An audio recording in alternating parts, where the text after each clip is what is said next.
ओम दुर्गाय नमः। महर्षि श्री मार्कंडेय जी बोले, निर्मल ज्ञान रूपी शरीर धारण करने वाले, देवत्रयी रूप दिव्य 3 नेत्र वाले, जो कल्याण प्राप्ति के हेतु हैं तथा अपने मस्तक पर अर्ध चंद्र धारण करने वाले हैं, उन भगवान शंकर को नमस्कार है। जो मनुष्य इन कीलक मंत्रों को जानता है, वही पुरुष कल्याण को प्राप्त करता है। जो अन्य मंत्रों को जप कर केवल सप्तशती स्रोत से ही देवी की स्तुति करता है, उसको इससे ही देवी की सिद्धि हो जाती है। उन्हें अपने कार्य की सिद्धि के लिए दूसरे की साधना करने की आवश्यकता नहीं रहती। बिना जप के ही उनके उच्चाटन आदि सब काम सिद्ध हो जाते हैं। लोगों के मन में शंका थी कि केवल सप्तशती की उपासना से अथवा सप्तशती को छोड़कर अन्य मंत्रों की उपासना से भी समान रूप से सब कार्य सिद्ध हो जाते हैं, तब इनमें कौन सा श्रेष्ठ साधन है। लोगों की इस शंका को ध्यान में रखकर भगवान शंकर ने अपने पास आए हुए जिज्ञासुओं को समझाया कि ये सप्तशती नामक संपूर्ण स्रोत ही कल्याण को देने वाला है।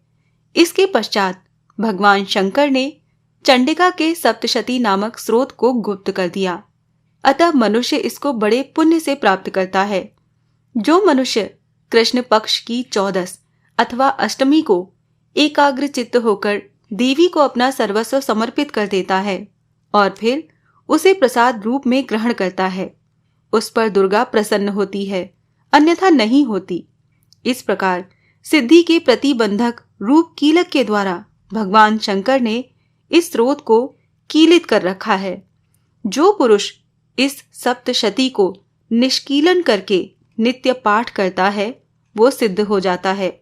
वही देवों का पार्षद होता है और वो गंधर्व होता है। सर्वत्र विचरते रहने पर भी उस मनुष्य को इस संसार में कहीं कोई डर नहीं होता। वो आप मृत्यु के वश में नहीं पड़ता और मरकर मोक्ष की प्राप्ति हो जाती है। किंतु इस कीलक की विधि को जानकर ही सप्तशती का पाठ करना चाहिए। जो ऐसा नहीं करता वो नष्ट हो जाता है।